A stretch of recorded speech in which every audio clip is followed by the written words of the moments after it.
स्वागत है आपका न्यूज इंडिया A9 में। नजर डालते हैं आज की प्रमुख खबरों पर। जिलाधीश कार्यालय में किसान सम्मान निधि योजना के प्रमाण पत्र वितरित किए गए। साथ ही मुख्यमंत्री शिवराज सिंह चौहान ने 4,000 रुपए सभी किसानों के खातों में ट्रांसफर किए। शनिवार को कलेक्टर परिसर में किसानों को किसान सम्मान निधि दी गई। वहीं नवाचार करते हुए किसान ऐप का शुभारंभ भी किया गया। आपको बता दें कि मुख्यमंत्री शिवराज सिंह चौहान प्रदेश के करीब 1.5 लाख किसानों के खातों में राशि ट्रांसफर कर चुके हैं। इस दौरान खंडवा विधायक देवेंद्र वर्मा ने लाभान्वित किसानों को सर्टिफिकेट बांटे। इस दौरान सभी प्रशासनिक अधिकारी गण भी उपस्थित रहे। हमारे देश के प्रधानमंत्री माननीय नरेंद्र मोदी जी ने जहाँ एक और कृषि बिल के माध्यम से किसानों को और ज़्यादा हम किस प्रकार उनको अच्छी लागत मिले, अच्छा दाम मिले और उनके जीवन में और क्रांतिकारी परिवर्तन आए, वो विकास के रास्ते पर आगे बढ़े, इसके लिए माननीय प्रधानमंत्री जी ने अच्छे निर्णय लिए हैं। और उनसे जिस प्रकार से प्रधानमंत्री जी ने निर्णय लिए उसी प्रकार हमारे यशस्वी मुख्यमंत्री जी भी निर्णय ले रहे हैं। और इस हेतु किसान ऐप का आज शुभारंभ करा और उसके साथ साथ हमारे प्रधानमंत्री जी द्वारा दी जाने वाली किसान सम्मान निधि 6,000 रुपये, उसमें 4,000 रुपये आज जोड़ते हुए 4,000 रुपये माननीय मुख्यमंत्री जी ने प्रदेश से देने की घोषणा करी है। इंदौर के ग्रेटर कैलाश हॉस्पिटल में कोरोना मरीज के शव को लेकर बहुत बड़ी लापरवाही सामने आई है। खंडवा के बर्तन कारोबारी का शव कोरोना मरीज के शव के साथ बदल दिया गया। परिजन शव लेकर लौट रहे थे। आधे रास्ते तक आने के पश्चात हॉस्पिटल प्रबंधन ने शव बदले जाने की जानकारी देकर शव वापस बुलाया। खंडवा के बर्तन व्यापारी का ग्रेटर कैलाश हॉस्पिटल में शव बदला गया। खंडवा के बर्तन व्यापारी गेंदालाल राठौर का शव ग्रेटर कैलाश हॉस्पिटल में बदल दिया गया। इसमें अस्पताल प्रबंधन की बड़ी लापरवाही सामने आई है। मिली जानकारी के अनुसार गेंदालाल राठौर कैंसर से पीड़ित थे। उन्हें इंदौर के ग्रेटर कैलाश हॉस्पिटल में भर्ती कराया गया था, तो डॉक्टर्स ने उन्हें कोरोना बताकर ICU वार्ड में भर्ती कर दिया। इसके बाद उनकी दुखद मृत्यु हो गई। उनके परिजन उन्हें लेने पहुंचे तो वहां के डॉक्टर्स ने शव ही बदल दिया और उन्हें दूसरा शव दे दिया। गेंदालाल राठौर का शव लेकर उनके रिश्तेदार सनावत तक पहुंचे ही थे कि ग्रेटर कैलाश हॉस्पिटल के डॉक्टर का फोन आया और कहा गया कि आपको जो शव दिया गया है वह दूसरा शव है। जानकारी के मुताबिक गेंदालाल राठौर के शव के साथ कोरोना संक्रमित शव को बदला गया था। जैसे ही परिजनों को सूचना मिली, उनके परिजन बहुत ही नाराज हुए। आखिर सोचने वाली बात है कि इतनी बड़ी गलती डॉक्टरों से कैसे हो सकती है। अस्पताल प्रबंधन ने कैसे कैंसर से पीड़ित रोगी का शव कोरोना संक्रमित व्यक्ति से बदल दिया, यह सभी विषय जांच का विषय हैं। जी भैया, क्या कुछ हुआ था पूरा आज का वाकया? आज इस जगह पर खड़ा हूँ जहाँ मेरे बड़े भैया का दाह संस्कार हो रहा है और मेरे बड़े भैया की तबीयत पिछले 8 दिन से खराब थी और 5 दिन पहले मैं जो है ग्रेटर कैलाश हॉस्पिटल जो इंदौर का है उसमें मैंने मेरे बड़े भैया को एडमिट किया। 3 दिन 4 दिन इलाज होने के बाद आज सुबह मुझे 5 बजे पता लगा, खंडवा फ़ोन आया कि आपके भैया शामिल हो। और इसके बाद उन्होंने 8 बजे मेरे भतीजे को जो है बॉडी दी कि भाई ये आपकी भैया की बॉडी है। लेकिन जब बॉडी सनावत तक आई तब मुझे पता लगा, फ़ोन आया बच्चे का कि भैया हॉस्पिटल से फ़ोन आया है कि ये बॉडी गलती से हमने किसी दूसरे व्यक्ति को दे दी। तो जब इसमें मैंने उनसे पूछा कि भाई ये बॉडी किसकी बॉडी है, उन्होंने कहा नहीं नॉन कोविड बॉडी है, आप बिल्कुल चिंता मत करो, हम किसी और माध्यम से आपके भैया की बॉडी पहुँचा देंगे। लेकिन जिनकी बॉडी थी उनके परिजनों का फ़ोन मेरे पास आया कि भैया आप थोड़ी सावधानी रखना क्योंकि जो बॉडी आपको दी है वो कोविड वाली बॉडी है। तो मैं इस चीज़ से थोड़ा हतप्रभ हूँ और मैं प्रशासन से ये निवेदन करना चाहता हूँ कि इस प्रकार की जो अव्यवस्था अभी वर्तमान में फैली हुई है इसके लिए बहुत परिवर्तन की आवश्यकता है। और मुझे लगता है कि मेरे जैसे समर्थ व्यक्ति को वहाँ 5 दिन तक परेशान होना पड़ा। एक सामान्य व्यक्ति की क्या विसात है, कितना परेशान हो रहा होगा। मुझे 15,000 रुपये 16,000 रुपये में भी रूम नहीं मिल रहा था। तब प्रशासन देखे कि क्या बेहतर हो सकता है।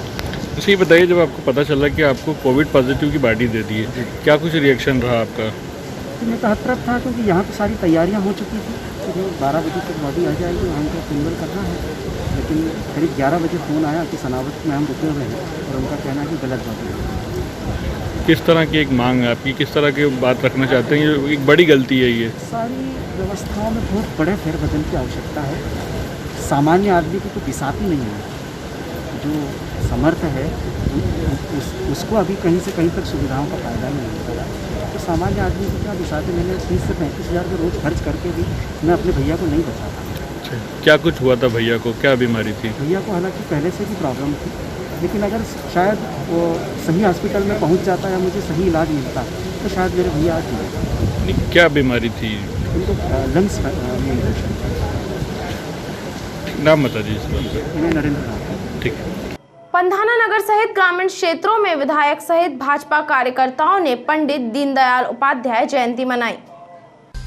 पंधाना विधायक राम दांगोरे सहित भाजपा कार्यकर्ताओं ने शुक्रवार को पंडित दीनदयाल उपाध्याय की जयंती पंधाना नगर सहित ग्रामीण क्षेत्रों में मनाई। ग्राम बोरगांव में पहले इंदौर इच्छापुर हाईवे किनारे स्थित बस स्टैंड पर दीनदयाल उपाध्याय की प्रतिमा पर माल्यार्पण किया गया। इसके पश्चात दीनदयाल नगर में डोंगरगांव मार्ग किनारे दीनदयाल उपाध्याय स्मारक स्थापना के लिए भूमि पूजन किया गया। इस दौरान कई ग्रामीणों ने अपने क्षेत्र में साफ सफाई के अभाव में फैल रही तो कहीं सड़क निर्माण संबंधित समस्याएं भी बताई। दीनदयाल नगर में क्या कुछ समस्याएं बताई महिलाओं ने? आज दीनदयाल नगर में हम लोग पंडित दीनदयाल उपाध्याय जी की स्मारक हेतु भूमि पूजन करने के लिए गए थे। संज्ञान में यह आया कि कई लोगों को प्रधानमंत्री आवास का लाभ नहीं मिल पाया है। कुछ के पास में ज़मीन के पट्टे नहीं हैं और कुछ के पास में पट्टे हैं लेकिन फिर भी उनको बेनिफिट नहीं मिल पाया है। मैंने जनपद पंचायत सीईओ को भी कहा है कि कल के कल इनकी कार्रवाई हो जानी चाहिए। अब देखते कागजों में अगर कोई कमी रहेगी तो उनके कागज कंप्लीट करवा करके उनको प्रधानमंत्री आवास योजना का हम लोग लाभ दिलाएंगे। भाजपा के पितृ पुरुष पंडित दीनदयाल उपाध्याय जी की जयंती थी। इसको हमने धूमधाम से मनाया। पूरी विधानसभा में चिचगोहन, छेगांव माखन, पंधाना, बोरगांव, सिंगोट, गुड़ी खेड़ा, कहीं फल वितरण हुआ है, कहीं पौधारोपण हुआ। और आज बोरगांव में हमने पंडित दीनदयाल उपाध्याय जी की जयंती के अवसर पर उनकी स्मारक स्थापना हेतु आज भूमि पूजन किया गया। औद्योगिक प्रशिक्षण संस्थान में प्रवेश के लिए पुनः रजिस्ट्रेशन व चॉइस फिलिंग प्रक्रिया प्रारंभ कर दी गई है। विद्यार्थी विभिन्न ट्रेडों में प्रवेश ले सकते हैं। कौशल विकास संचालनालय द्वारा संचालित होने वाली सभी औद्योगिक प्रशिक्षण संस्थान में विद्यार्थियों के हितों को देखते हुए एक बार पुनः रजिस्ट्रेशन एवं चॉइस फिलिंग की प्रक्रिया प्रारंभ कर दी गई है, जिसके तहत विद्यार्थी 25 सितंबर से लेकर 30 सितंबर तक रजिस्ट्रेशन एवं चॉइस फिलिंग करवा सकते हैं। इस प्रक्रिया का लाभ वे विद्यार्थी भी ले सकते हैं जिन्होंने प्रथम चरण में अपना रजिस्ट्रेशन नहीं करवाया था या किसी कारणवश रजिस्ट्रेशन से वंचित रह गए थे। इसके साथ ही जिन विद्यार्थियों को अभी तक सीट आवंटित नहीं हुई है वे संस्थान में रिक्त सीटों की जानकारी पोर्टल से प्राप्त कर पुनः चॉइस फिलिंग करवा सकते हैं। आपको बता दें कि खंडवा शहर में 2 औद्योगिक प्रशिक्षण संस्थान हैं। इसके साथ ही मूंदी, खेड़ी व नर्मदा नगर में भी शासकीय ITI है, जहां पहुंचकर संपूर्ण जानकारी प्राप्त की जा सकती है। पंधाना विधायक को युवाओं ने वेयरफुट टेक्नीशियन की नियुक्ति के लिए ज्ञापन सौंपा। पंधाना विधायक राम दांगोरे को शुक्रवार को वेयरफुट टेक्नीशियन की ट्रेनिंग ले चुके युवाओं ने अपनी नियुक्ति के लिए ज्ञापन सौंपा। युवाओं ने कहा कि हम पिछले 3 वर्षों से रोजगार के लिए भटक रहे हैं, जबकि अन्य राज्यों में वेयरफुट टेक्नीशियन की नियुक्ति हो चुकी है। उन्होंने कहा कि ट्रेनिंग के दौरान बताया गया था कि प्रशिक्षण में मनरेगा योजना के अंतर्गत सहायक व पंचायत में होने वाले विकास कार्यों में सहायक टेक्नीशियन के पद पर नियुक्त किया जाएगा, मगर अभी तक उन्हें नियुक्ति नहीं दी गई है। जो लोग ये कक्ष में हाँ, केंद्र में है ना, आज यहाँ क्यों आए थे तुम? आज हम आए थे पंधाना के विधायक राम दांगोरे को ज्ञापन देने आए थे बेयरफुट इंजीनियर का, जो महात्मा गांधी राष्ट्रीय रोजगार अधिनियम के अंतर्गत बेयरफुट इंजीनियर की वैकेंसी निकली थी, जो 20 राज्यों में थी, 19 राज्यों में हो चुकी है, केवल मध्य प्रदेश बचा हुआ है। इसलिए हम विधायक जी से, महोदय से ज्ञापन देना है कि हमारी मुख्यमंत्री शिवराज सिंह चौहान से बात करके हमारी ज्वाइनिंग कराने का रास्ता निकाले। मांधाता विधानसभा के ग्राम पामाखेड़ी में सांसद नंदकुमार सिंह चौहान की सभा में महिलाओं ने जमकर हंगामा किया। महिलाओं का आरोप है कि शासन ने अमीरों को गरीबों के पट्टे वितरित किए हैं। वहीं महिलाओं ने उपचुनाव के बहिष्कार की चेतावनी भी दी। मांधाता विधानसभा क्षेत्र के ग्राम पामाखेड़ी में शासकीय योजनाओं का लाभ नहीं मिलने के कारण भाजपा प्रत्याशी नारायण पटेल पर महिलाएं भड़क उठी। कांग्रेस छोड़कर भाजपा में आए नारायण पटेल को ग्राम पामाखेड़ी से बैरंग लौटना पड़ा। आपको बता दें कि नगर परिषद में उपचुनाव के मद्देनजर क्षेत्रीय लोगों को पट्टा वितरण का आयोजन नए बस स्टैंड प्रतीक्षालय में रखा गया था। इस दौरान पट्टा वितरण में भेदभाव को देख आदिवासी गरीब महिलाएं भड़क उठी और हंगामा शुरू कर दिया। वहीं कार्यक्रम के दौरान स्थानीय प्रशासन सहित भाजपा के नेता सांसद नंद कुमार सिंह चौहान ने खुलकर कोविड-19 के नियम कानूनों की धज्जियां उड़ाई। सांसद नंद कुमार सिंह चौहान ने दिखावे व स्वयं के बचाव के लिए माइक को सैनिटाइज किया, लेकिन दूसरे नियमों का पालन करना ही भूल गए। की डीपीआर बन गई है पानी के लिए 3 करोड़ की, जल्दी बनेगा नया पूरा और डुकिया दोनों के लिए। और एक और डीपीआर बनाओ, ये इधर पीछे पहाड़ी का पानी वो गरीब बस्ती में घुसता है, बारिश में तो इतने पानी में सोते लोग उधर। 15 नंबर तो 15 नंबर की मेरी घोषणा पूरी करनी तो प्रसाद हम वापस चली जाएंगी। कोरोना महामारी के बावजूद ग्रामीण क्षेत्रों में अनियमितताएं देखने को मिल रही है। ग्राम बोरगांव बुजुर्ग में मवेशी व साप्ताहिक हाट बाजार में शासन के नियमों का पालन नहीं हो रहा है। शनिवार को ग्राम बोरगांव बुजुर्ग में लगने वाले मवेशी व साप्ताहिक हाट बाजार में लोग महामारी संक्रमण बचाव के लिए निर्देशित शासन के नियमों का पालन नहीं कर रहे थे। बाजारों में पहुंची भीड़ में अधिकांश लोगों ने फेस मास्क नहीं लगाए थे। यहां तक कि सोशल डिस्टेंसिंग का भी ध्यान नहीं रखा गया। बाजारों में पहुंची भीड़ को देख ऐसा लग रहा था जैसे कोरोना महामारी का भय पूरी तरह से खत्म हो चुका है। इधर शासन के नियमों का पालन कराने के लिए जिम्मेदार पंचायत कर्मी साप्ताहिक वसूली में ही व्यस्त दिखे। पंधाना विधानसभा के अंतर्गत आने वाले ग्राम गजवाड़ा में पाइथन अजगर मिला। फॉरेस्ट विभाग कर्मचारियों ने अजगर को दूर जंगल में छोड़ दिया। पंधाना विधानसभा के ग्राम गजवाड़ा में एक घर के बाहर 11 फीट का अजगर नामक प्रजाति का फॉरेस्ट विभाग द्वारा सांप पकड़ा गया। 7 किलोमीटर दूर जंगल में उस सांप को छोड़ दिया गया। जानकारी के मुताबिक रात को एक व्यक्ति के घर के बाहर बड़ा सा अजगर दिखा। उसने तुरंत गांव वालों को इसकी सूचना दी। गांव वालों ने फॉरेस्ट डिपार्टमेंट को इसकी सूचना दी। फॉरेस्ट विभाग के कर्मचारियों ने बताया यह पाइथन प्रजाति का अजगर है। यह घने जंगलों में पाया जाता है। गजवाड़ा फॉरेस्ट विभाग के एरिया में आने वाले गाँव में इस तरह के सांप अमूमन देखने को मिलते हैं। छगांव माखन में नए थाना प्रभारी गणपत कनेल ने पदभार ग्रहण किया। थाना प्रभारी ने सभी से कोरोना सुरक्षा नियमों का पालन करने का अनुरोध किया। छगांव माखन में थाना प्रभारी गणपत कनेल ने पदभार ग्रहण किया। श्री कनेल ने कहा कि क्षेत्र में शांति कायम रहे, इसलिए सभी का सहयोग अपेक्षित है। साथ ही वारंटियों की धरपकड़ का काम जिला पुलिस अधीक्षक के निर्देश पर हमारे द्वारा किया जा रहा है। वहीं कोविड-19 संक्रमण के बचाव के लिए क्षेत्रवासियों से शासन की गाइडलाइन का पालन करने की अपील भी की। सर, आपने यहाँ नवागत थाना प्रभारी का पदभार ग्रहण किया है, पहली प्राथमिकता आपकी क्या रहेगी? हमको वरिष्ठ अधिकारियों श्रीमान पुलिस अधीक्षक महोदय और पुलिस अधीक्षक महोदय, पुलिस अधीक्षक महोदय अभी अभियान चल रहा है 363 का और इस वारंट उनको अभियान के दौरान अधिक से अधिक तामीली करना सुनिश्चित करेंगे और दस्तयाबी करना सुनिश्चित करेंगे। उसके बाद जो भी ऊपर से निर्देश मिलेंगे उनका पालन करेंगे और क्षेत्र में जो है अभी कार्यों करने वालों को धरपकड़ करेंगे तो शांति कायम करेंगे। State forest range officers association ने जिलाधीश को ज्ञापन सौंपा। वन कर्मियों पर हो रहे हमले व वन भूमि पर बढ़ रहे अवैध अतिक्रमण के विरोध में यह ज्ञापन सौंपा गया। State forest range officers association ने शनिवार को खंडवा कलेक्टर को राज्यपाल के नाम का ज्ञापन सौंपा। वन कर्मियों ने यह ज्ञापन वन भूमि पर हो रहे अवैध अतिक्रमण व कर्मचारियों एवं अधिकारियों पर होने वाली प्राणघातक जानलेवा हमलों से सुरक्षा प्रदान करने की मांग को लेकर सौंपा। गौरतलब है कि कुछ दिन पूर्व गुड़ी रेंज में भी वन कर्मियों पर प्राणघातक हमला हुआ था। इसके साथ ही नेपानगर, शिवपुरी, ग्वालियर, बुरहानपुर व खंडवा जिले में व्यापक स्तर पर वन भूमि पर अवैध अतिक्रमण फैल रहा है। वहीं कार्यवाही करने पर वन कर्मियों पर हमले किए जाते हैं। एसोसिएशन ने जल्द से जल्द इस ओर ध्यान देने का आह्वान किया है। जी सर, बताइए किस लिए आप आवेदन देने आए कलेक्ट्रेट में?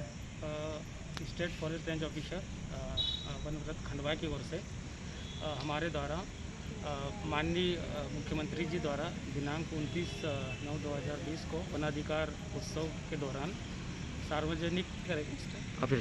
खंडवा शहर में 3 अलग अलग स्थान पर सांप मिले। माता चौक निवासी राम फूलमाली ने ही तीनों सांपों को पकड़ा। खंडवा में शनिवार को 3 अलग अलग जगह पर सांप निकले और तीनों ही स्थानों पर माता चौक निवासी राम फूलमाली ने सांप पकड़े। राम फूलमाली ने प्रणाम सिटी आनंद नगर मूंदी रोड पर ब्लैक कोबरा सांप पकड़ा। उस युवा ने हाथ से ही सांप को एक बार में पकड़ लिया। इसके साथ ही राम फूलमाली बचपन से ही इस काम में माहिर बताए जा रहे हैं। उन्होंने अभी तक कोबरा, अजगर, रसेल वाइपर जैसे कई जहरीले सांप पकड़े हैं।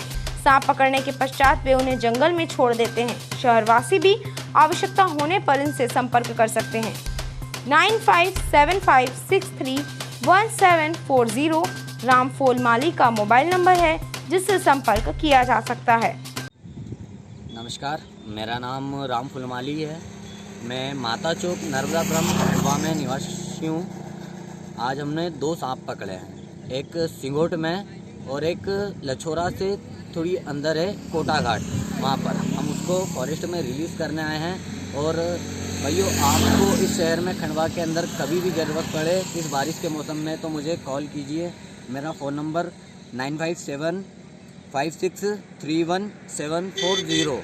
आप एनी टाइम मुझे संपर्क कर लीजिए। ठीक, नमस्कार।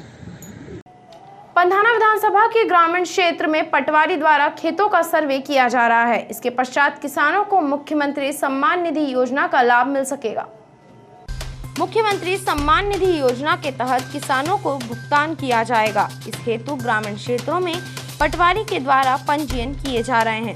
पंधाना विधानसभा के ग्राम बोरगांव बुजुर्ग व आसपास के अन्य ग्रामों में भी पटवारी किसानों से जानकारी प्राप्त कर रहे हैं। जल्द ही किसानों को इस योजना का लाभ मिल सकेगा। किसान लोग इसलिए आ रहे हैं कि मुख्यमंत्री सम्मान निधि हेतु इनके पंजीयन कार्य किया जा रहा है। इनके खातों में 4-4 हज़ार रुपये आय की राशि शासन द्वारा आएगी। कब से कार्य चालू हुआ है? यह कार्य 24 तारीख से चालू हुआ है। अभी पंजीयन जारी है। खंडवा विधायक देवेंद्र वर्मा ने ग्राम राई खुटफल व ग्राम अमलपुरा में निर्माण कार्यों का लोकार्पण किया। शनिवार को विधायक देवेंद्र वर्मा ने खंडवा विधानसभा क्षेत्र के अंतर्गत आने वाले ग्राम राई खुटवाल में 23 लाख रुपए की लागत से बने नवनिर्मित उप स्वास्थ्य केंद्र का लोकार्पण किया। इसके साथ ही 4,65,000 रुपए की लागत से बनने वाले सीसी रोड का भूमि पूजन भी किया। वहीं ग्राम अमलपुरा में 24 लाख रुपए की लागत से बने नवनिर्मित उप स्वास्थ्य केंद्र का लोकार्पण किया गया। इस दौरान अन्य भाजपा कार्यकर्ता भी उपस्थित रहे। क्या आप अपने प्रतिष्ठान को ऊंचाई पर ले जाना चाहते हैं? क्या आप अपने ब्रांड को नंबर 1 ब्रांड बनाना चाहते हैं? तो आज ही हमसे जुड़े और अपने प्रतिष्ठान को दे नया आयाम। सभी प्रकार के एडवर्टाइजमेंट के लिए संपर्क करें। हमारे नंबर्स हैं 9977930894, 8319507398।